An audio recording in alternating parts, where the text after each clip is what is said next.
Are we up? I think we are this time. Yeah. Yeah. All right. Yeah. Welcome everyone to episode 94 of the Anime on Draft podcast. Technically last episode was our 2-year anniversary, but we can kind of celebrate it now. Nice. Yeah. 1 Happy year 2 from Arc, years. right? Yeah, Is that- 1 year. Ooh. Woohoo. Yeah. Tubular. Tubular, totally Hang tubular, 10. dude. It's pretty rad, dude. So I'm your host Rolando this week, and I'm joined by Mark and Drew. Say hello, boys. I'm here. Hello. Alec is behind the scenes since he's still the sick boy, so he's controlling the stream for us. Pray for him. Pray for him. So this week, we are both of you drinking Game of Thrones beers, or is it just Mark?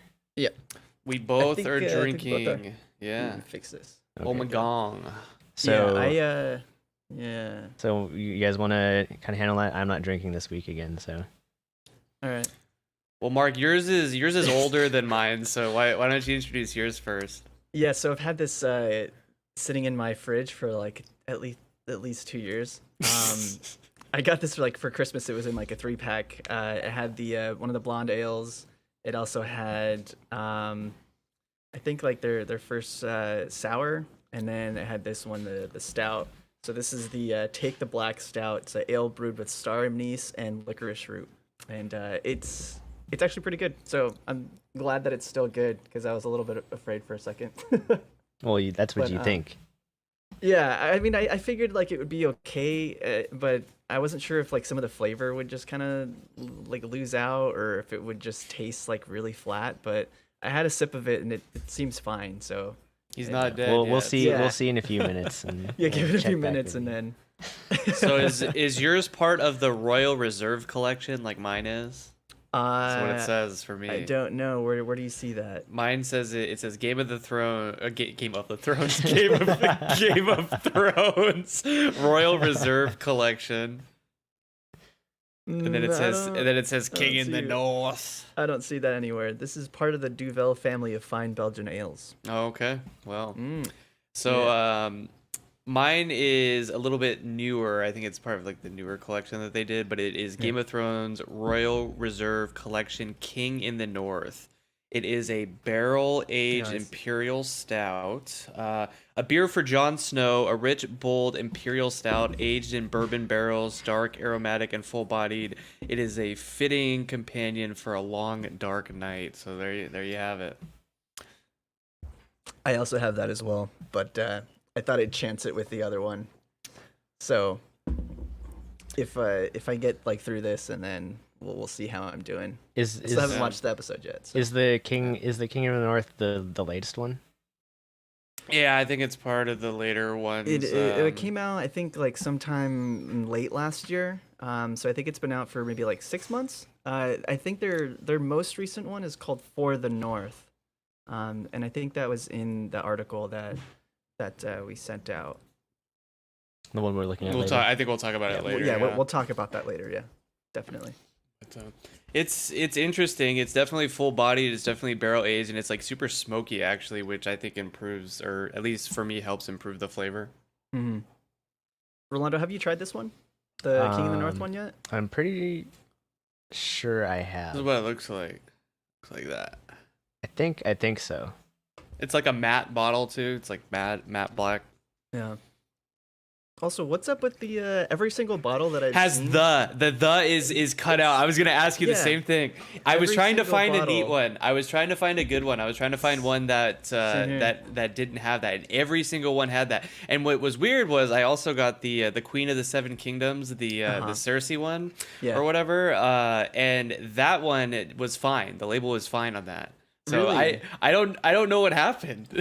I even the ones the queen and the queen one, the Mother of Dragons one, that one also had like a scratch on the side. I didn't get don't- that. I didn't see that one, so I Uh. can't confirm that one. But yeah, every single bottle, it was scratched, so I have no idea. It's like some Illuminati shit. Maybe that's just like a marker for them. Like they know That's- it's like real. or No, something. that's their way of telling you who's gonna win.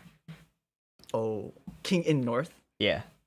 Oh, Yeah, yeah. no, I'm sorry, Orlando. So I know you have had a few of these though, um, and I can't remember which one you've had. You've had the Mother of Dragons. I've had Mother of Dragons. There was the blonde blend. Was it the Queen of the Seven Kingdoms. yeah, that one I've had is like the winter is here or something. Yeah. Yeah. Um, I think we had that one together. I Or think no, so. is that what Yeah. it was? You guys did one together. I remember I Yeah. couldn't find it. There was also was that was that the quad? That was a quad. Okay. I believe so.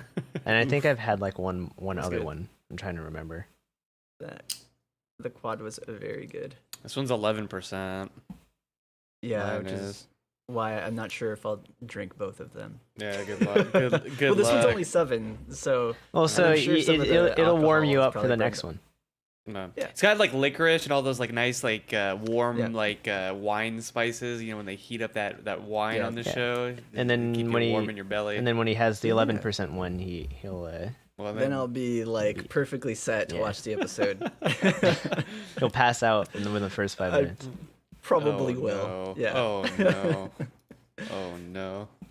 All right. Well, so what are you thinking like food pairings for your beer, Mark? Food pairings, is that what you said? Yeah. You know what? I'm not really tasting like a lot of that licorice, which I'm very glad. I'm not like a big fan of licorice root. It just has like this like kind of it's like a weird mouth tingling bitter that's not like a sour bitter. And I'm not really a big fan of it, but I'm not tasting it at all. And maybe Are that's you just, a are you a Jaeger fan? no, not at Yeah. all.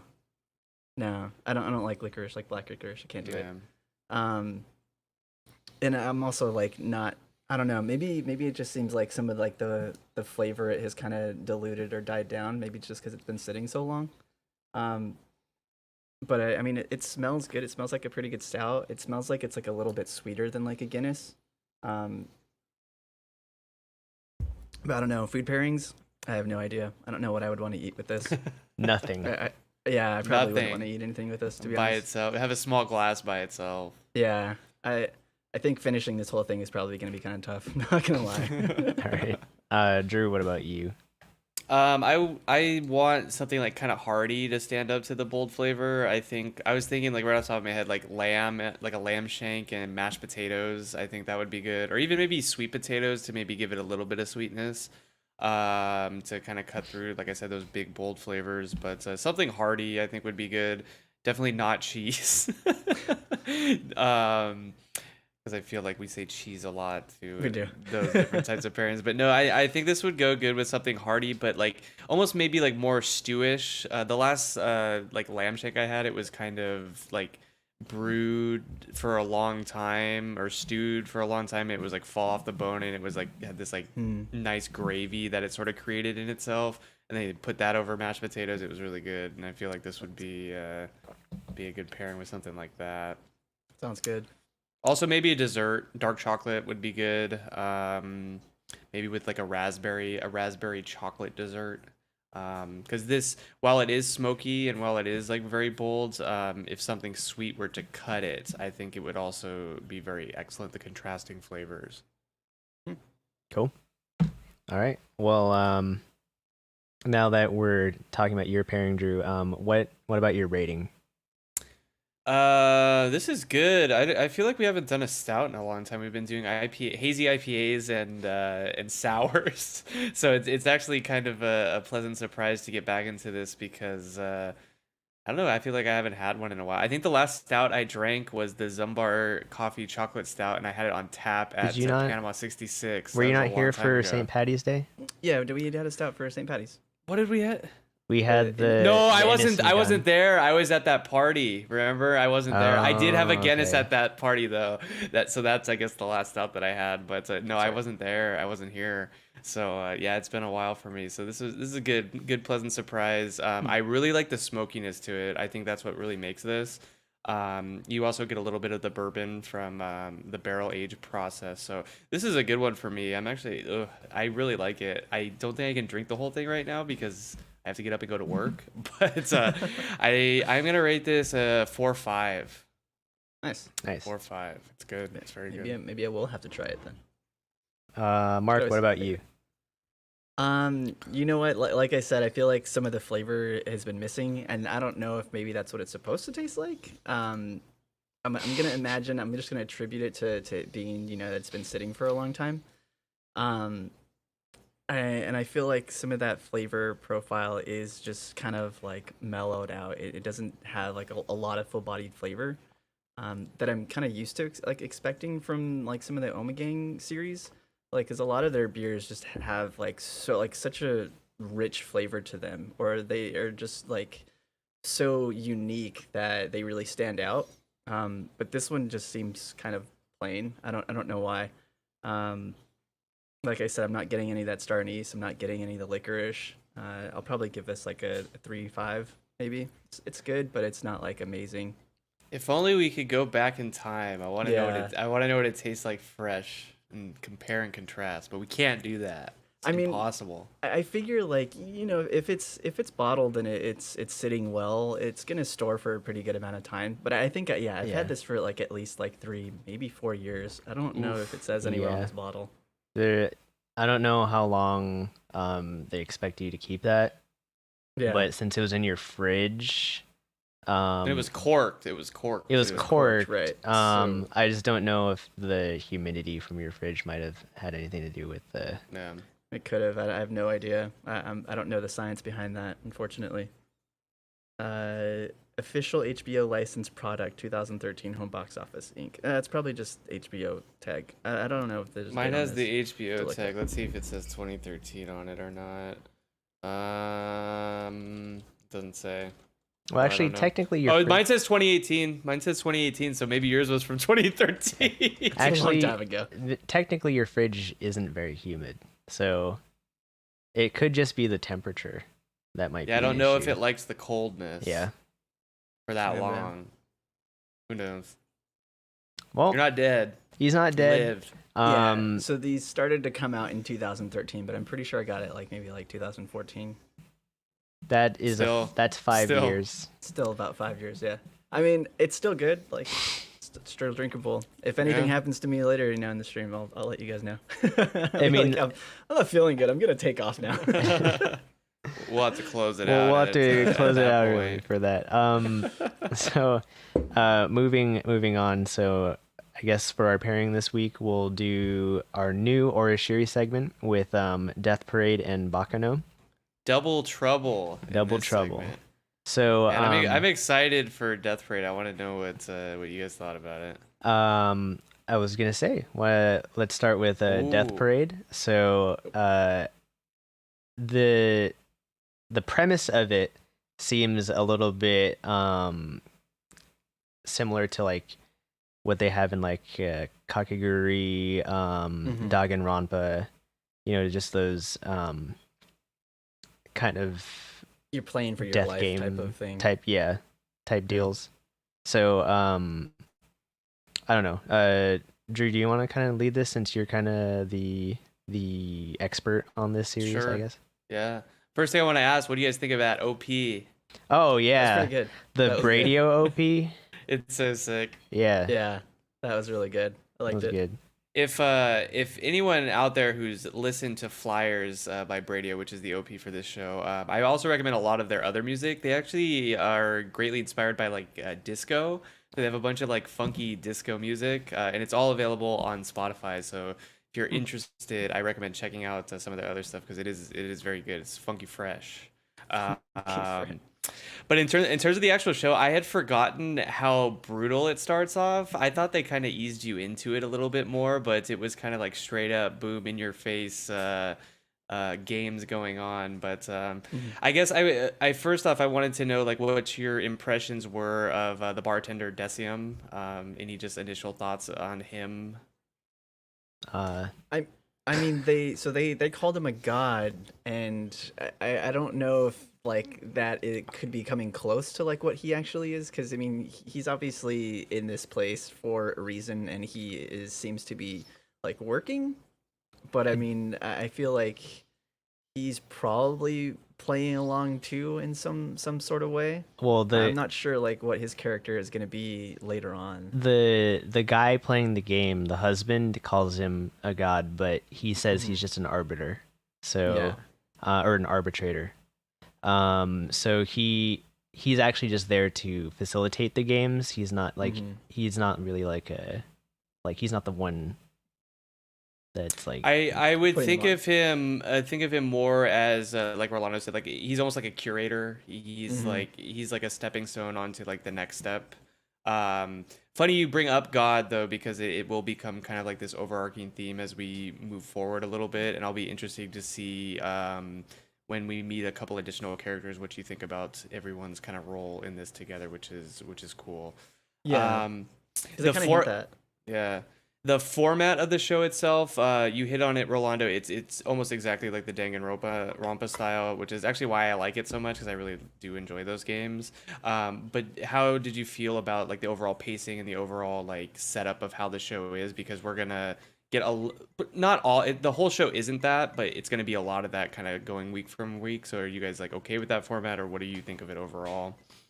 um I mean, I feel like the way the first episode went was kind of like it was a good introduction because it just gets you into it. They just explain the rules of the game and then get into it, and then you kind of see how everything plays out through the actions of the newlywed couple. And I think it's better that they do it that way and just get you like you're familiar with like the mechanics of what's happening in the background before Mhm. they kind of introduce the story, because um like otherwise it's like if you were watching Saw and like they start the first the first part of the movie explaining to you like who everybody is and Yeah.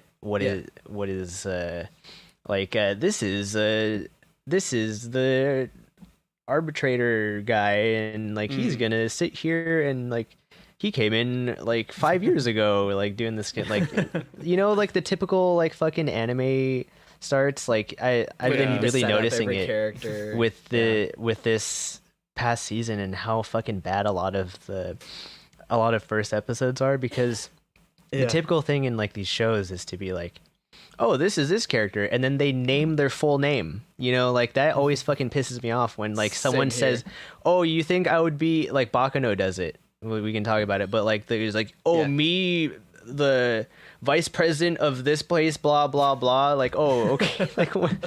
Like I fucking hate it when they do that, but they don't do Yeah. that on like in this episode. They just kind of put you into everything, and I think that's good.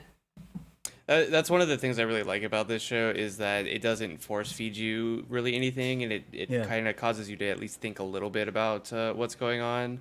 Also, things don't aren't always as they appear, as you guys will see kind of moving forward. So yeah, it the premise is very basic, but how they kind of get into it and the scenarios that are kind of set up through it are always very intriguing.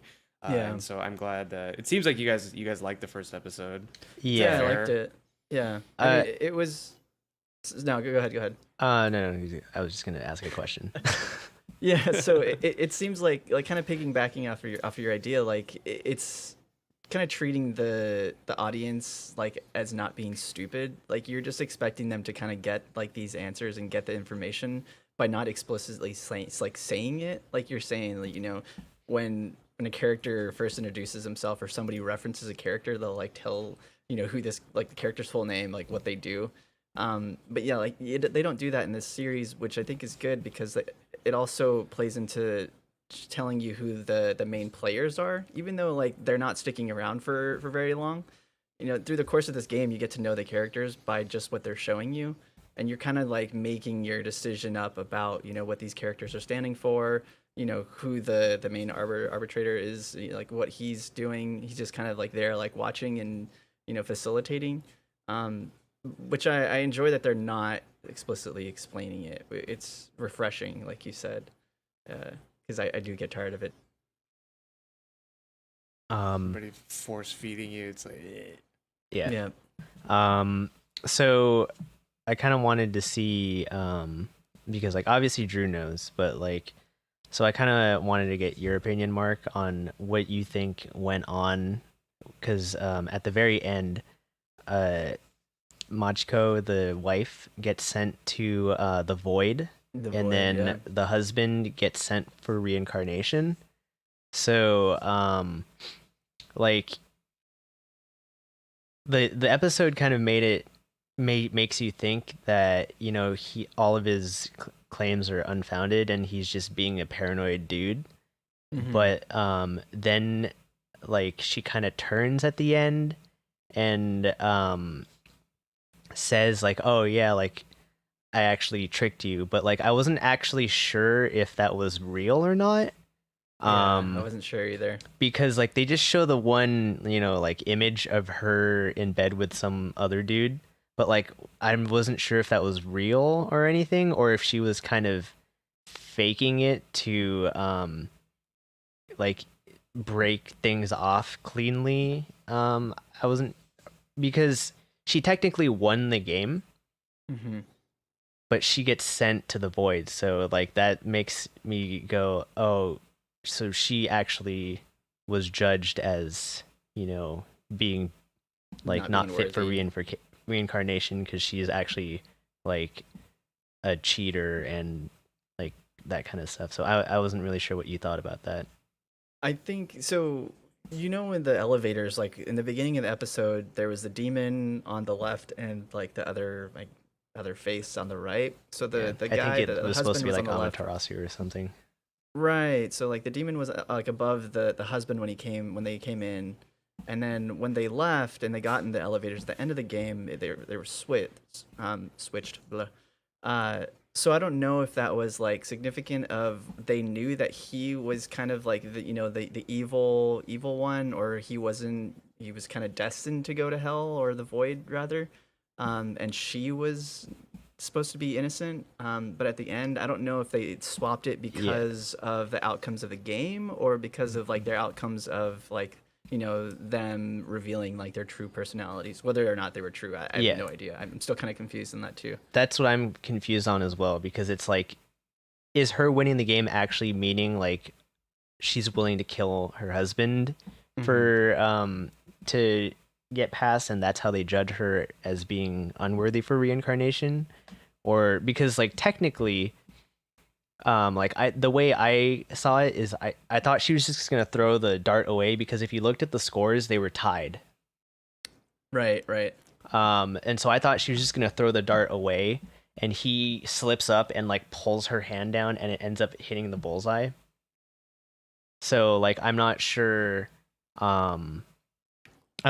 really what to think about like her character and everything. And like, see, this is why I wanted to pick this show too, because there's tons of things to kind of think about. Like I keep bringing it up, it's like the story's so basic, right? There's not much to it. Two people show up, they're being judged, they're gonna play a game, but you get all these different like talking points and all these different things that you have to think about. It's like there's really, really simple things that you just need to pay attention to.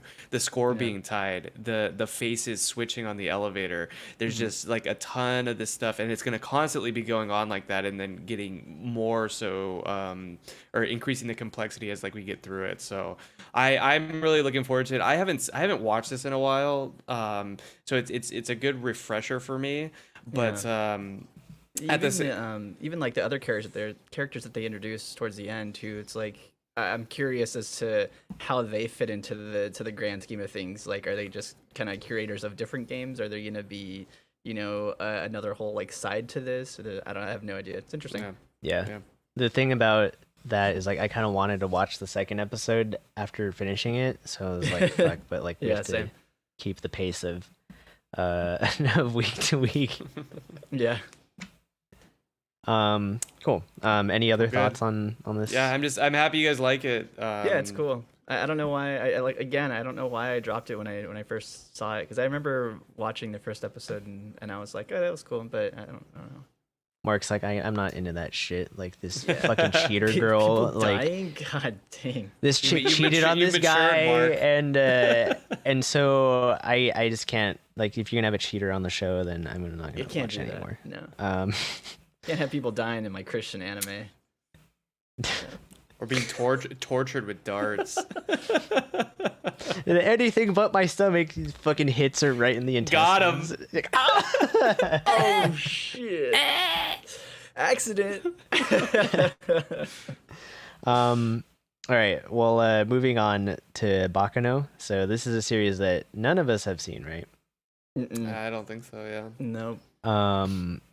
So a funny thing I kind of want to bring up is, Drew, you and I had a conversation about this a little earlier in Discord, but I thought I wanted to like watch part of this first episode in the English dub and see if they did a good job of like, kind of making it feel like this mobster type of show.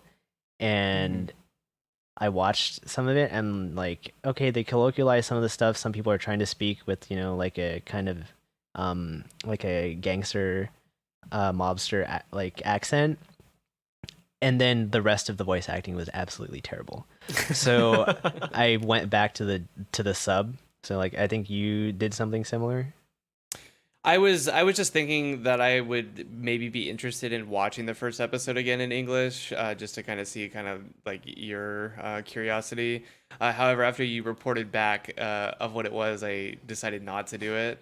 I don't know. It feels like, and we were talking about this, but this kind of show lends itself to, making it really easy for American voice actors to come in and just like own this. At least the second half of the episode, all of it took place in like New York when gangs were pretty prevalent and things like that. And according to you, they kind of butchered it. So Yeah, I won't be doing that. like some of the mobsters were kind of like okay, but like the other people like I don't want it to be like cheesy, like I don't want to go into watching a dub because there are some dubs that are done well, or at least some dubs that I accept. Dragon Ball Z being one of them. I think Full Metal Alchemist actually does a pretty decent job at it. But it's like when I'm going into something, I don't want to be like thinking to myself the entire time like, oh, these voice actors suck. Yeah. It makes the experience much less enjoyable for me. And so while I thought it might have been a good opportunity for like a new dub to like discover itself in terms of the very few dubs that I've actually watched and enjoyed, it did not deliver. Allegedly. It's just like having seen so much of like kind of this genre in terms of like movies and like actual TV shows, like you have a standard kind of what you expect to hear.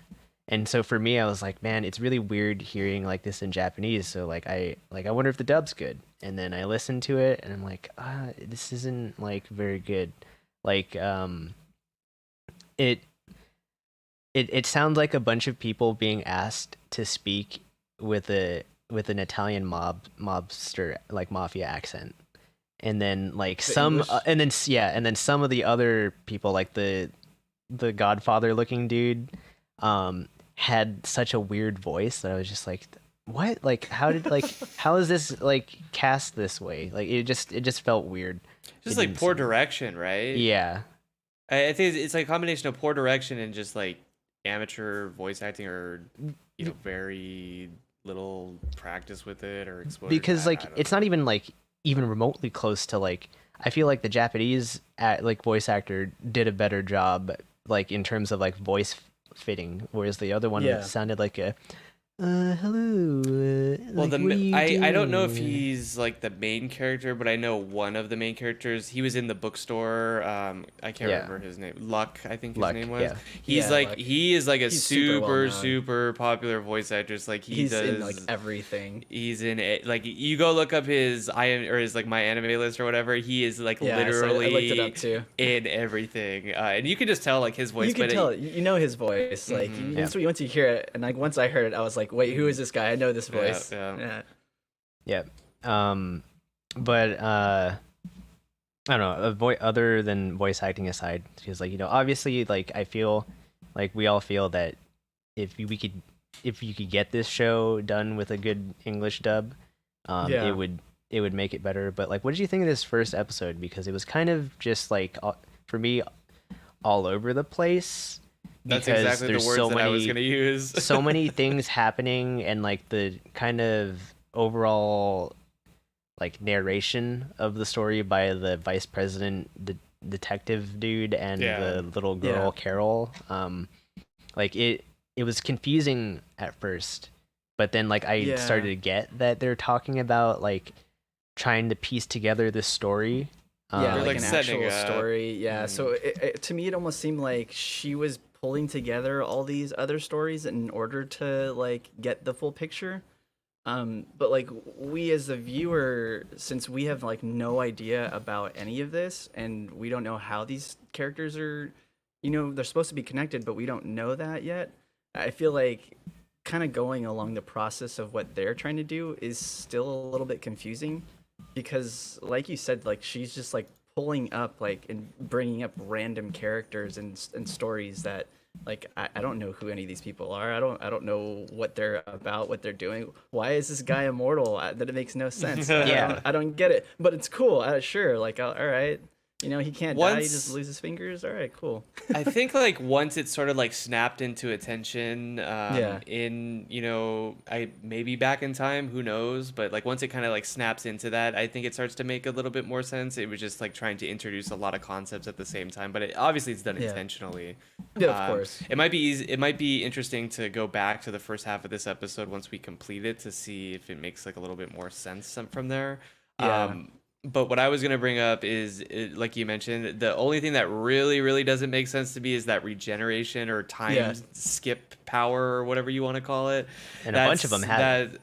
A lot of them have it. Like the little boy you got like his head blown off has it. That was like, that was intense. Like the that bride and was the fucking groom have gruesome. it. Yeah. it's like 5 minutes in, a little boy just gets his head, blown off. I off. was like, And I'm like, like that. Yeah, that Although, just happened. I'm trying to wonder how a fucking 22 Ruger is gonna blow some kid's head off. I'm just yeah, like, it like completely disappeared. completely yeah. disappears. Okay, yeah, that's fucking believable. But So that was the one thing I kind of had a question about. But Yeah. other than that, the other thing that I want to mention that I liked was the music. I thought the music Oh, yeah. was done really well. Not only the opening, but just like the music throughout set a really good atmosphere for kind of what was going on. That old time mob sort of music, a little bit of jazz in there. Yeah, the very beginning, like after the OP, when Carol and that other dude are talking, it just seemed like there was just like freeform jazz, like piano, just going on. Like it just sounded like they were just playing a solo, just kind of going off. It was pretty cool. It was really good. I liked the music throughout the whole episode. It was really enjoyable. Yep.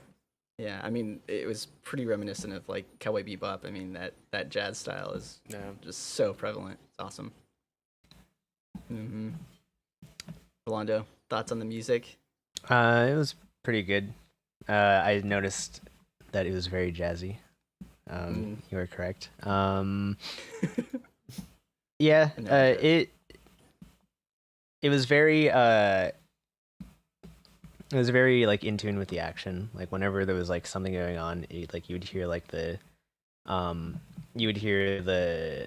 music kind of pick up, and so like it did help a little bit with the pacing, I feel. Yeah. And kind of like bringing up the energy of like certain moments, but the first episode was still kind of confusing. I hope that now that we've gotten it out of the way, it'll just kind of start to make more sense.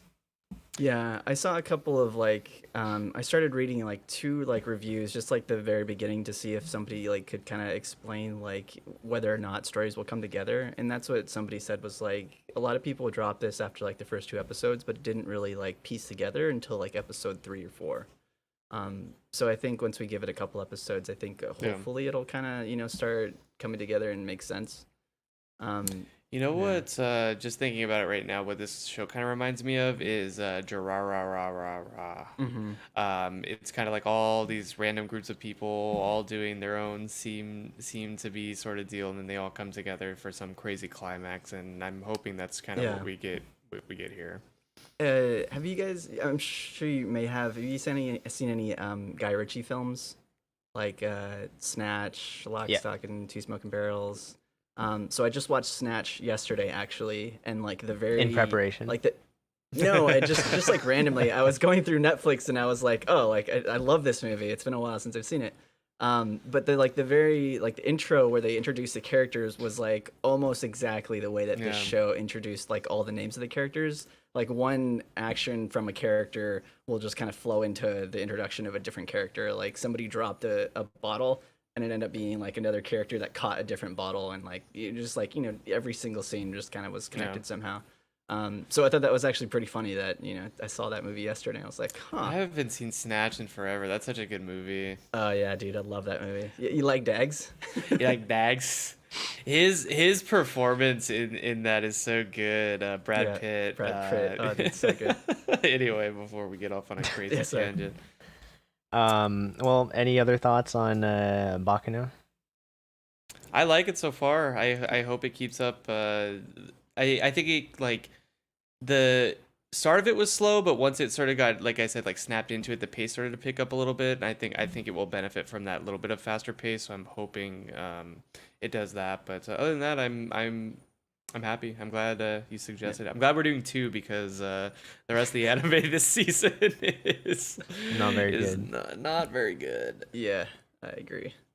Well, speaking of anime from this season, well, we move on. So, in our happy hour segment, we're going to kind of talk about some of the other shows we're either continuing for the time being or seen first episodes. And I know Carol and Tuesday just came out, and Mark, I know you've seen it. Yeah. Drew, you haven't Yeah. seen this yet? It does not interest me. Does not interest you. Okay. Well, Mark, I kind of wanted to get what you thought about this show because, like, I personally really like the art style Yeah. and kind of like how this first episode I felt was done pretty well. Where you get the two kind of converging storylines with Carol and Tuesday, and then they like meet together. It was just kind of it was just a little weird and took a little getting used to understand that it was kind of like a steampunky type, not like in the literal steampunk sense, but they're taking like in the old school future. elements and it's Yeah. like still in the future where they're on Mars and they have Instagram and shit like that was just like, what the fuck?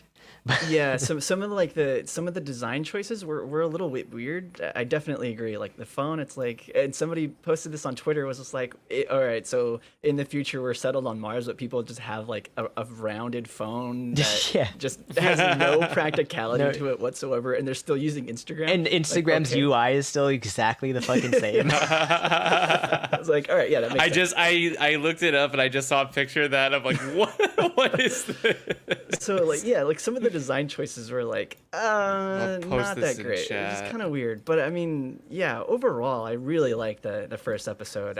Even like during the episode I was like, man, this is just so refreshing that it's a good series this season. But I mean, yeah, I really liked it. I liked it. I think the characters coming together was like a little serendipitous. It just kind of just like, oh, like, hey, like music. You like music? Cool. Let me live with you. Like, I mean, that's fine. Like, it's okay. That's just like for the sake of moving the characters together. It's kind of, I guess, like, you can attribute it to like, oh, it's being fate type of thing.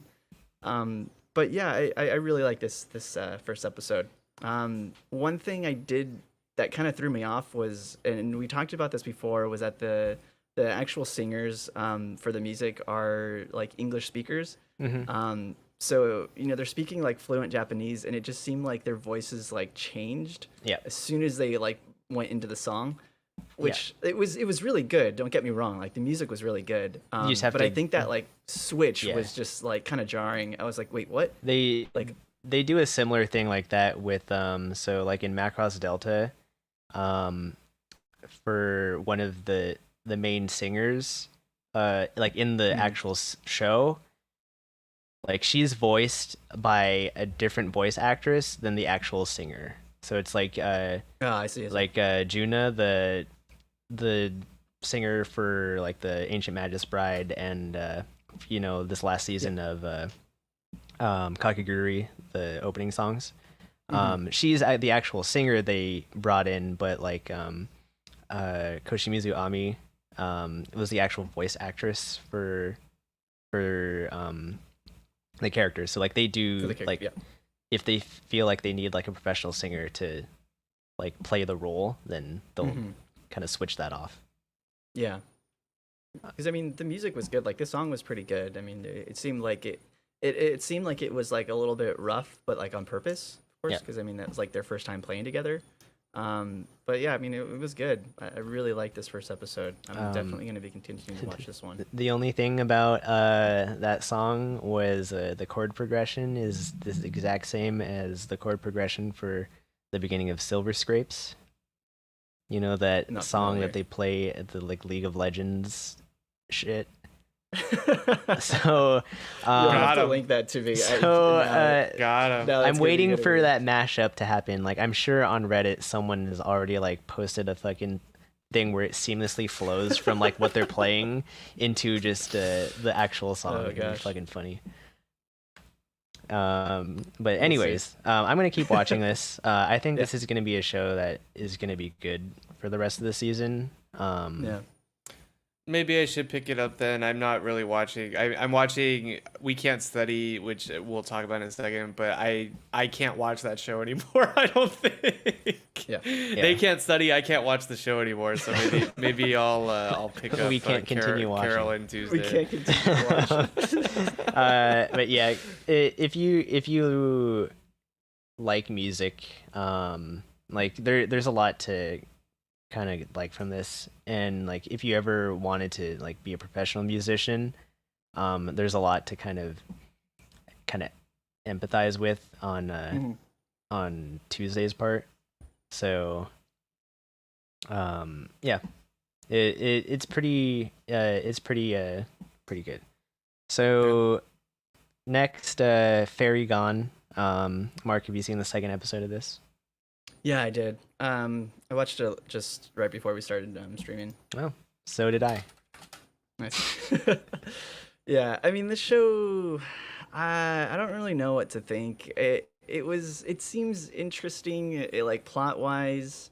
Like some of the characters are likable. It just, I don't know. It seems kind of boring to me. It just seems like kind of cookie cutter, like, oh, main protagonist gets some power somehow and they're all of a sudden special, but they have some dark secret past that everybody needs to help them in order to come to terms with saving the world or something. I don't know. It's just like, I don't know. It just seemed kind of weird to me. Yeah. I don't really empathize with any of the characters. I don't really care for any of them. But like I said, like its action was pretty cool. But that's the only thing I feel that the show has going for it is the actual action. Yeah, I mean, and the CG and the is music not actually. I was gonna ask, and the music. I was gonna ask. They usually do these shows in CG. Is the CG actually decent? Yeah, it's pretty good. Decent. Yeah, it's not bad. I mean, it's still CG. Like if you have your qualms about CG, and especially when they have like, and I hate when like shows do this. They'll have like CG of like 100 like, cookie cutter like drones or something, like creatures, and they all just look really bad. They was just copy paste all over. Right, yeah, exactly. Right. And it's just like, just use like a few of them, make them look badass, and like be done with it. Like, like nobody cares. Oh, there's like a crazy army of like 1,000 soldiers that all equally look like shit. Like, yeah, I don't know. I get tired of that. I feel like, so in this series the action has been done pretty well, and then the music is good too, like especially the ending song is really good. Yeah. But like the actual music in the show itself is also very good. You said the ending was kind of sorry, you cut out for a second. You said the ending the ending was kind of what? The ending song was good. Yeah. But yeah, I agree with you. The story is just kind of like cookie cutter. I'm still kind of waiting to see what exactly the fuck is going on. Like, obviously, there's some fucking war that happened and it's like some fucking Violet Evergarden rehash shit going on. Right, yeah, exactly. So there are pluses and minuses to this series, and I'll give it the 3 or 4 episode yeah, I'll probably do the same rule and see what happens. Cool. All right, so here's a show you can talk about, Drew. I didn't really want to talk about it. It's just not good. It's like we were talking about it a little bit earlier. It's like really poorly done. It's boring. It's not funny. It's not funny at all. It's been done before, so why would I watch it? That's how I feel about this show. I may watch one more episode just to give it a nice solid 3, but there's really nothing to say about it. It's just it's bland, it's boring, it's the same thing. Yeah, I agree. I mean, I just like I couldn't find myself like laughing. Like even like some of the shows where like I'll kind of chuckle, like if they make like a decent joke or something, somebody does something kind of stupid, like I'll be like, all right, that was funny. But in this episode or this series, it's just like, all right, like please move on. Like, and I just got tired of it. I don't know. These are like the kind of slice of life shows that I don't like. It's not even slice of life. This is a harem rom-com. This is just like a harem. Yeah, so it's like I don't know. This is so where this episode ends is where I actually just stopped reading the manga. So this is all that I have known, and Maybe it gets great. Where's Hobo? If Hobo was here, he would talk about it because he's read a lot of it. He likes it. So he's a fan of We Can't Learn. Yeah, at least the manga. I don't know about how faithful the adaptation is or whatever. Maybe I'll message him and say, hey, do I keep watching it? Does it get any better? Yeah. See if he wants to come on and defend the show. Yeah. Maybe he can convince us. I'll reach out to him. Yeah. I mean, maybe you know what it is. It's like we just had quintessential quintuplets, and maybe we're all kind of burnt out from that too. And it's I kind of liked it. That's the thing, and I usually kind of like these shows. This one, for some reason, I don't really like the characters. I think like the blue-haired character, I think she's like just like a total like derpy idiot, and it's like you probably shouldn't be going into a science field because you're so like that is just not. Yeah, but she likes the stars, dude. Oh yeah, she likes to look up at anyway. Yeah. Well. Yeah. That's our 2-minute conversation on we can't learn. And next is One Punch Man season 2. So I'm not watching because I haven't seen the first season, but you guys want to discuss? I liked it, Mark. You were right. Like I sort of like. I was always gonna watch it, but I watched that trailer and I'm like, wow, they made this in Microsoft PowerPoint. It's like just like click the slides and here comes the next transition. next. But man, it was so funny. Like it takes subtle jabs at itself. Like when the King character's walking home when he buys the eroge and he's like, man, 3.5 years since the last one came out. So like it pokes fun at itself. It's like it doesn't try to take itself too serious. And Saitama is just like. He's so hilarious. Like he's just so funny. He's a great character. He just shows up in his house and be like, "Oh, what are you doing?" He's like, my boy Genos over here has to fight that guy because you left. Yeah, he just shows up. He's like, "What are you doing here?" It's just so fun. Like the characters are just funny. Like I don't know. And what you may not like about this, Rolando, that I found out about this was the main character from Golden Time. Him and the best friend, the blonde guy. I don't remember their names. I think like Tada Bonri is one of them in Golden Time. But those two voice actors are the two main characters in One Punch Man, and so they have like that weird interaction. They're always acting like really gay with each other in Golden Time, and then to have them like kind of act the way that they act in One Punch Man, it's just like, to me, it's really funny. I don't care about the voice actors. I just didn't like Golden Time. No, I know. I just thought it was a funny aside. But I like it. I don't know like how crazy it's gonna get this season. I think they get good. Yeah. They introduced. I think she's Tatsumaki's sister. Is that true, Mark? Yeah. and so they introduce her, and then what's his name comes back, the really fast guy, the ninja looking motherfucker. It looks like him and Speed of Sound Sonic. yeah, Fubuki is the sister. Yeah. so it sounds like those two are kind of coming after Saitama, so we'll see what comes of that. But Yeah. No. overall, like good starting episode. Like This is gonna be a good season. Like this is in the manga where I felt like it really like started getting like a lot of like plot, just because like characters were starting to kind of it didn't seem as like episodic like in the manga. So there's like a central villain that comes up later. And anybody who's read any of the one manga like knows this is like a huge villain. One kick man. And One kick man. one kick man. Zero punch man, dude. Oh, Ooh, he negative. defeats you with 0 punches. Nice. Zero punches. No, so like this is where I think there's gonna be a lot of like really good action, and yeah, like you mentioned, like Fubuki and Speed of Sound Sonic, like the Sorry, you characters, and like you cut out for a second. oh sorry, like Yeah. they're such great characters, especially the interactions with Saitama. Yeah. It's good. It's gonna be good. I'm gonna keep watching it. Yeah, It's funny. It's a fun. It's just like a fun, lighthearted show. It doesn't take itself serious, and it's Yeah. good. It's just good. King's just a weeb, dude. He's just great.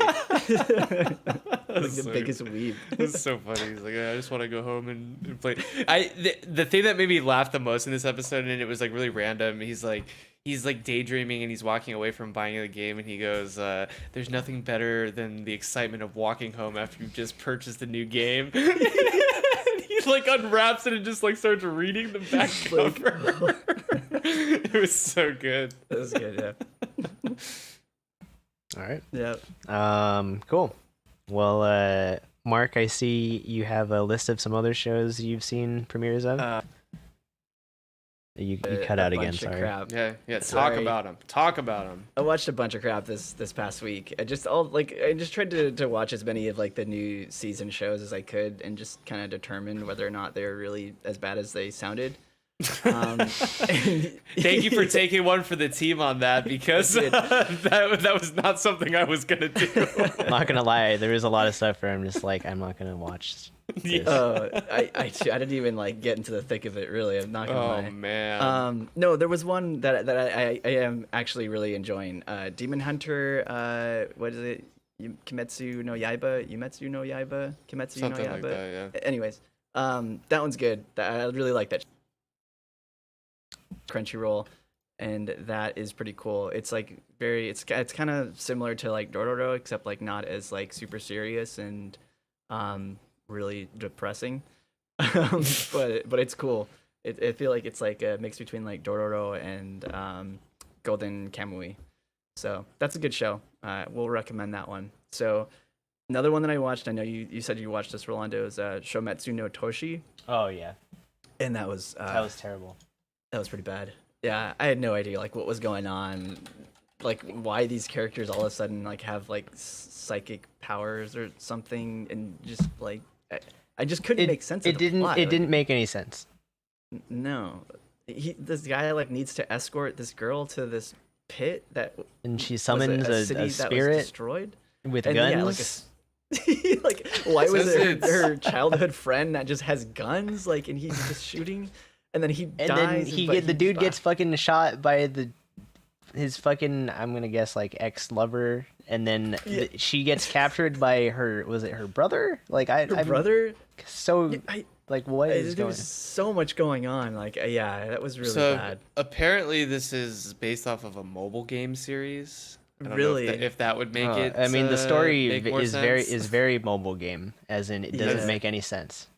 Yeah. That's what the old Google says. It is a mobile game series that Madhouse adapted. So Interesting. Well, they are very mad to be adapting Yeah. this. That's why it was surprising that Madhouse is doing this. Like, it seemed like it would have like some potential, like it could be salvageable, but let's man, think about- it just Let's think about, like, so Madhouse has done a place further in the universe, and then they do this. This. Dude, it's like Nice. what is going on over there? I have no What idea. is who is making these decisions? I guess whoever has the most money, right? I mean, probably. I mean, it's probably whoever has time too. That they just want to pick it up and just have anybody work on it, and it could be just like a lot of junior editors and directors. People who are trying to come up, but man, it definitely is not great. So let's see. What else? I watched Why Are You Here, Sensei? And that was basically just hentai. They didn't show any nudity. No, they didn't show any nudity, but it wasn't particularly funny. It was just awkward situations between students and teachers. It was just like super. It's like that super ecchi shit that that you see in. Like, you used to see those in fucking harem rom-com anime, but now it's just like, they just like, oh, what if we just only took the ecchi stuff and put it in your face? What if the whole thing was just ecchi? Like, Basically. How about that, guys? Yeah. Yeah. Because I saw the first episode of that too. Yeah, definitely. I won't like keep 3 watching minutes it. or some shit like that. Like. Yeah, exactly. It was like a 10-minute episode, so I mean, I guess it'll follow like a short format. So I don't know. That interests anybody? Go for it. You like boobs? You like you like boobs. and, You like this ecchi teachers? Yeah, this is one for you. That'll be yours. Yeah. So last one I watched was, and I watched this today, Sara Zanmai, and this is definitely the weirdest anime I think I have ever watched in my life. No, this is like bar none. Like, this is fucking. That's a strange. bold claim. It's a pretty bold claim. It was pretty fucking weird, but it actually wasn't that bad. I'm not gonna lie. It was like, that's that Kappa show. Yeah, it's the Kappa show. So like the boys ended up like being eaten by this like Kappa god who turns them into Kappas, and he has them fight for him. Is it the big Kappa HD? Can we get some Kappa in Is chat? it Kappa HD that ate him? Yeah, dude. But it was just so weird. And then like all right. So the way he turns them into Kappas, he eats them, and inside his body he sucks out their soul from their butt. And it was just, why are you watching this? it was just so fucking weird. Why? It was. What about so this? weird. What about this premise just really made you want to watch it? And it's like, all right, so this god, this Kappa god, eats these kids, and then sucks their souls out of their butts. Like, what Dude, about that really made you go like, this is the show I want to watch? This has promise. It's being made by Mappa, which is why I was like really interested in it. And I saw the preview, and it looks good. Like the quality of the anime is really good. Like, I'm not gonna lie, it's very, very pleasing to watch. I was just gonna say, like, I googled it, and the key art actually looks like fantastic. Yeah, so. it looks very, very pleasing. It's so cool, and like the action scenes were pretty good, but it's just so fucking weird, and it's so strange. I mean, I might continue watching this. Maybe I'll watch this instead of Carol on Tuesday, because this sounds more interesting to me than that show. I think for the plot, yeah, you should watch Carol. I'm a Mappa fanboy now, you are, so right? I feel like I need to watch. I'll throw this one on the list. I'll catch up next week. You need to just watch the first episode. It looks ridiculous. It's absolutely ridiculous. Yeah. I mean, yeah. I don't know. I'll keep watching it. We'll see what happens. I definitely won't be watching this near anybody or. No, this is one you. I won't even have my dog in the room. Like, okay. I'm just gonna put him outside. Like, you don't want to know what I'm watching. Well, It's gonna judge me. Cool. So, I'll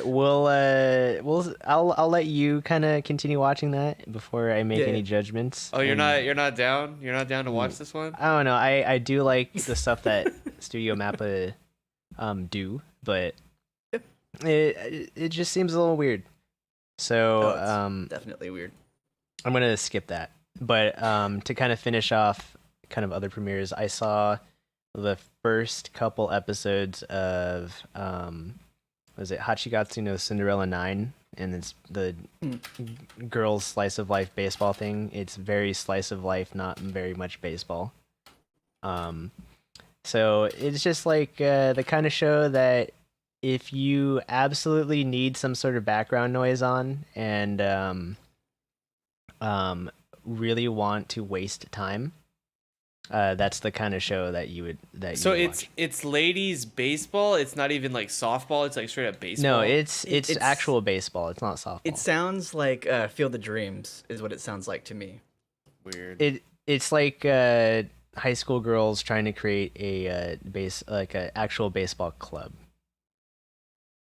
Interesting. Yeah. Mm. Like I feel like don't some of know. the characters are likable. It's just like this isn't the series you come in going like, man, I'm looking for some AAA masterpiece type of series. Diamond, Yeah, Ace of Diamond. yeah, no, which is also airing.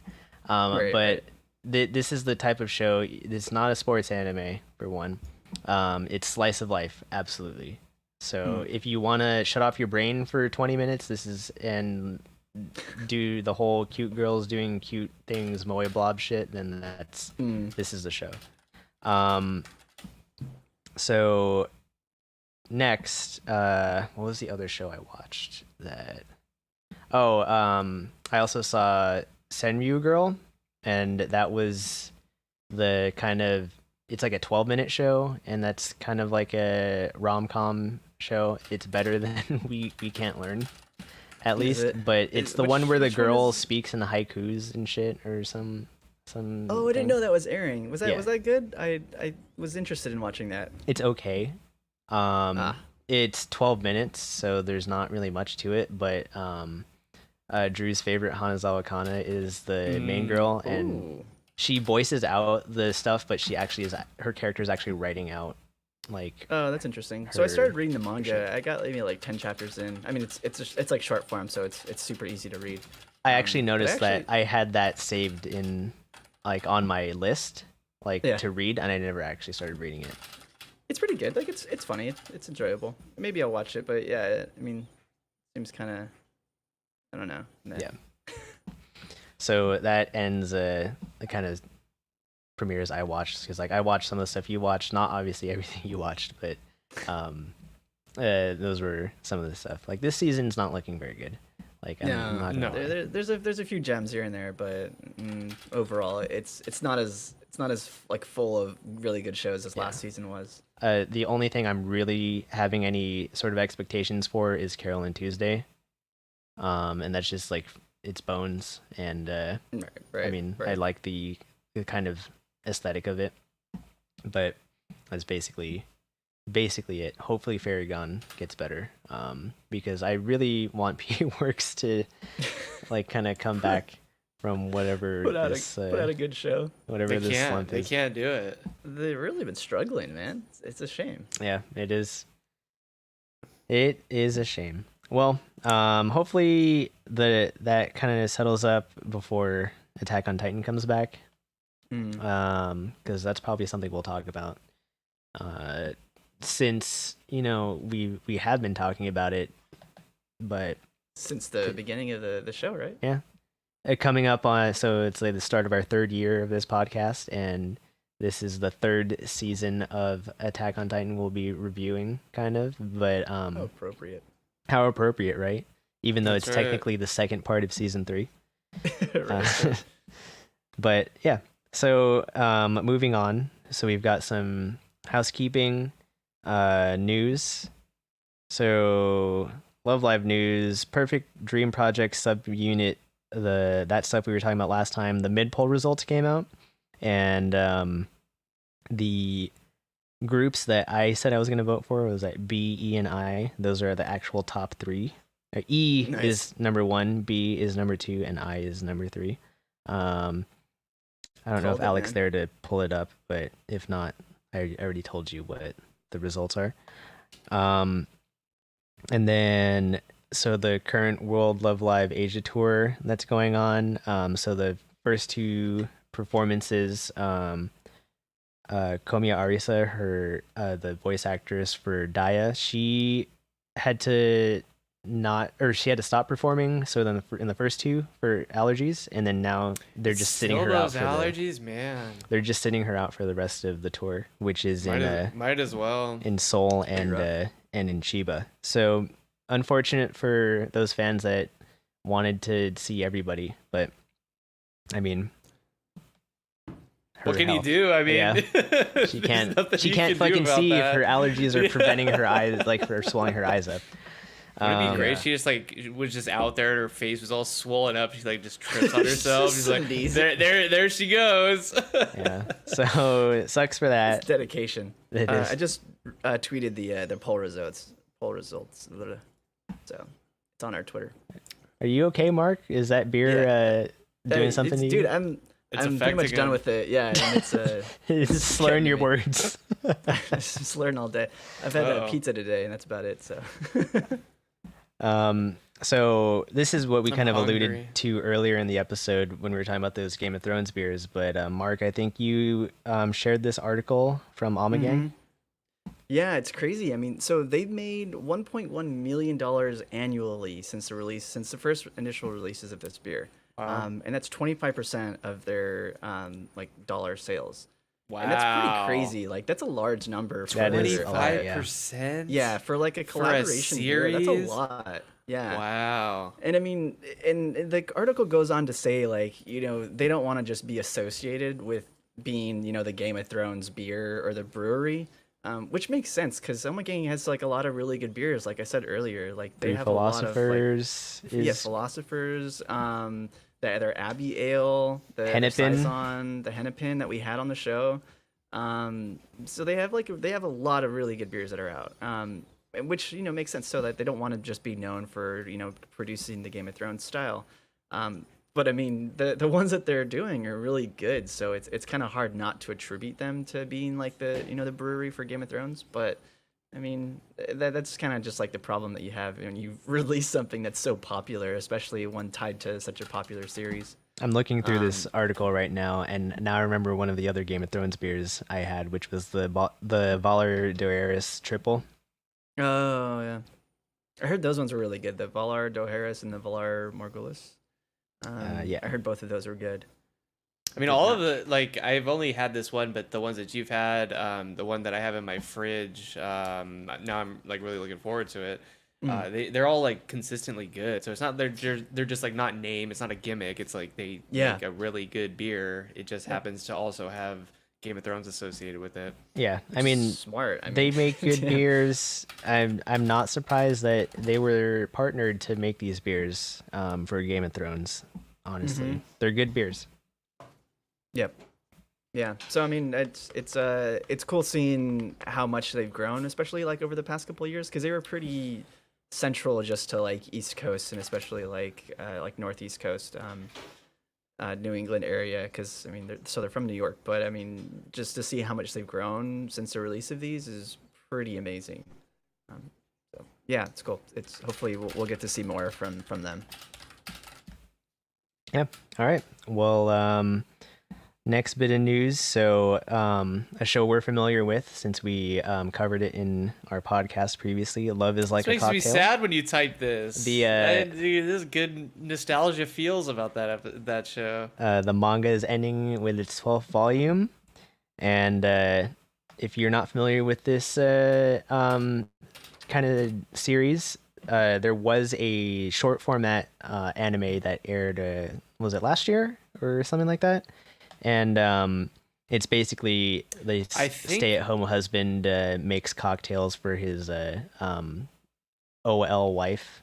And she comes home and is like she's like one of those, like, she gets like drunk and is like super affectionate, and that's basically the it was almost exactly a year ago. It was a little past a year ago, because it was when I was in the Bay Area when we were watching that show. And, it was right before I joined. It was right before Mark joined. Yeah.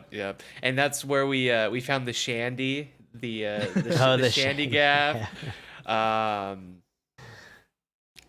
Yeah, I'm pretty sure that, and I'm pretty sure like I tried some of those after, like, you know, hearing you guys talk about it on the show, and then watching that series. So that is kind of sad. It's ending.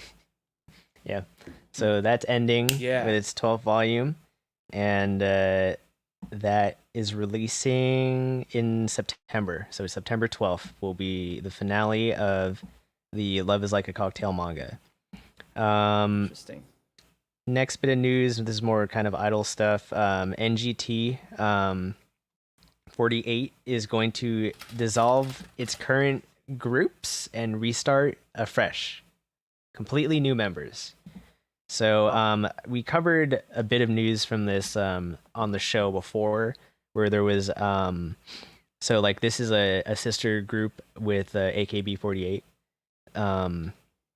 but there was one of the members got harassed outside of her home or something, like she got assaulted.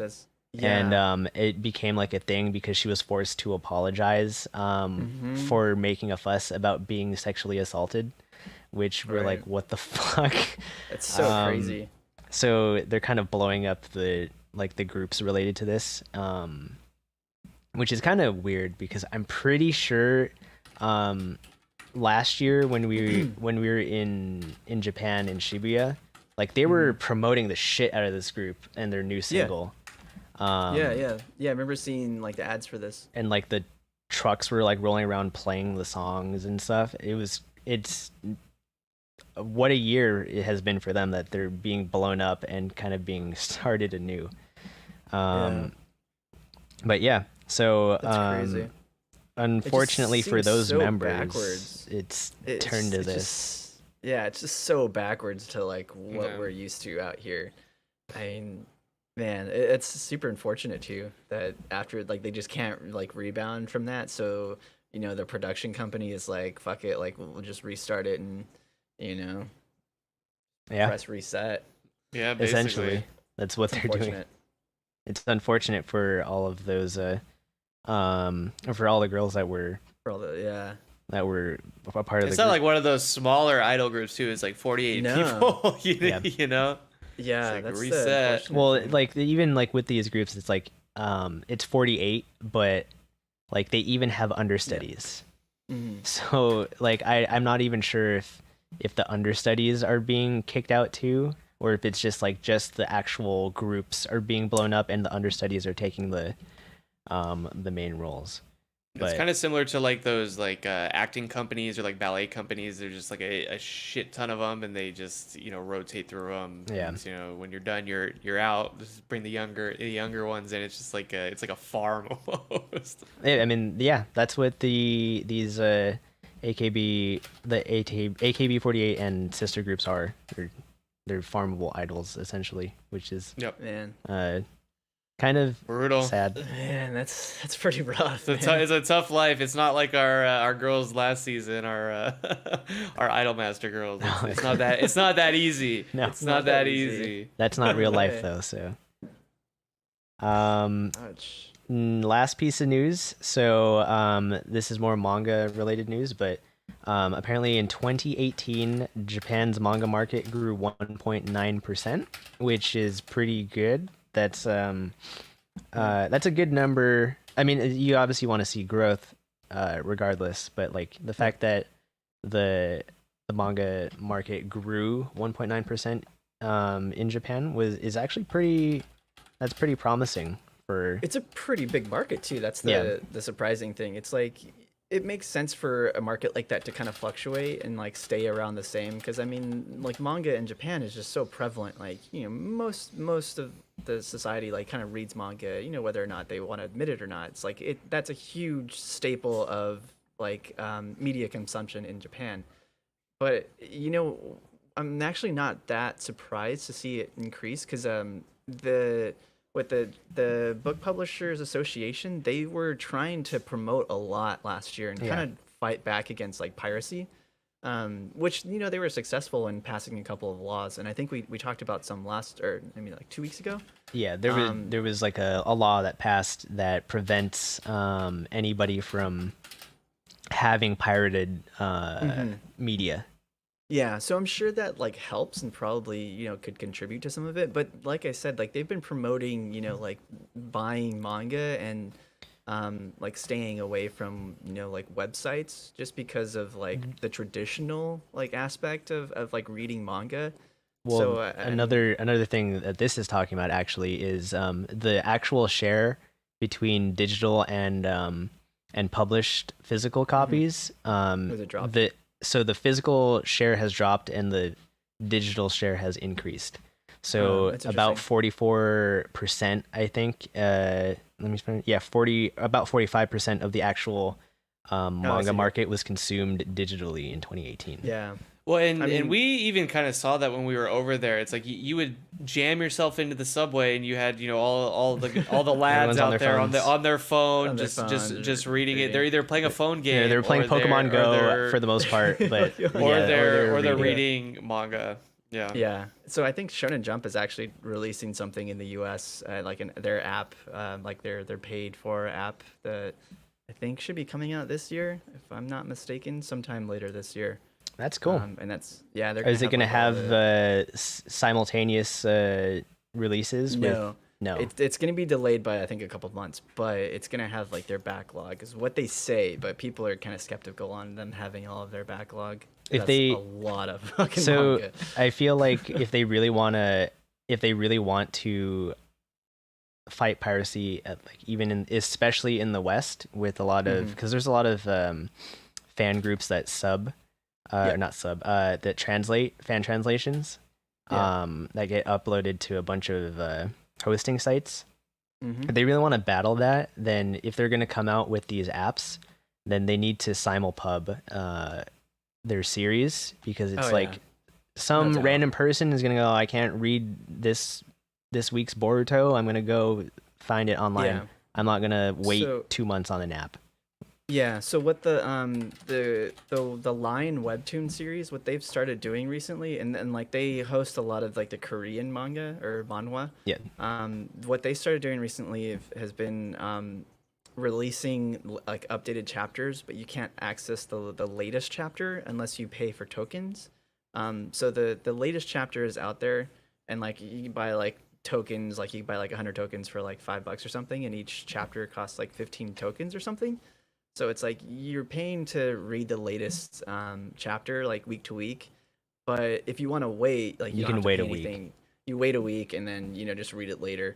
So it's like they're still kind of contributing to having like the latest release, but everything is like online and like readily available. And like there's like the amount of hits that a series is getting is still contributing to the authors, like in that sense. So it's like, good, of course, like Japanese, the manga market can obviously do this, but I mean, I feel like they need to kind of get in line with like the time of providing those type of services. Yeah.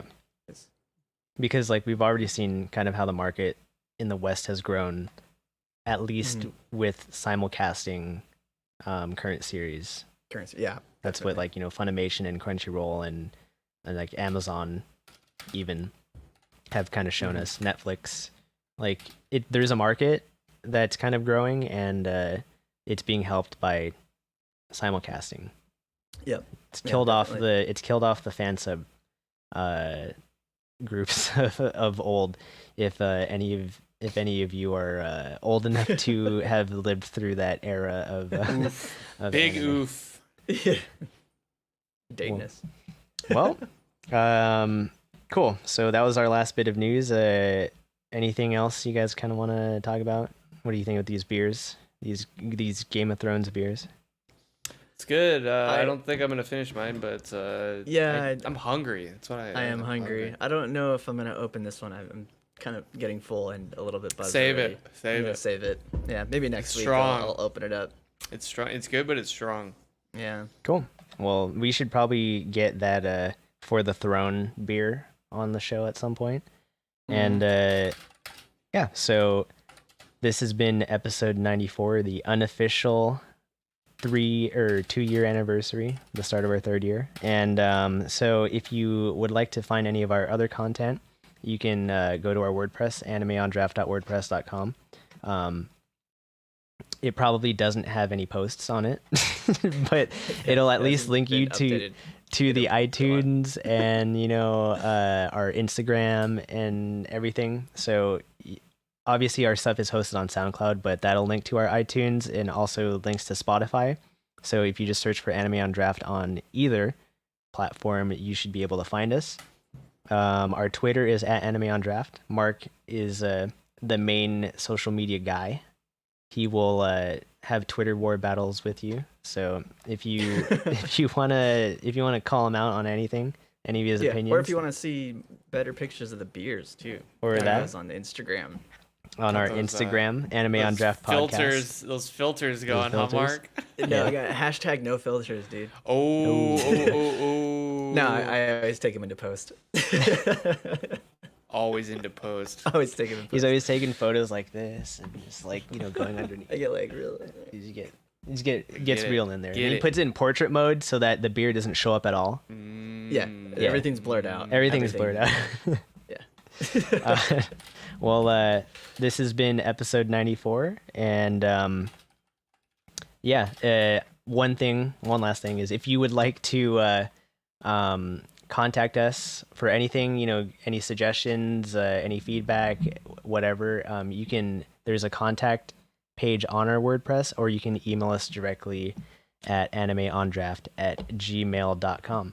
So, once again, 2nd year anniversary unofficially, even though we're a week late. Unofficially, officially.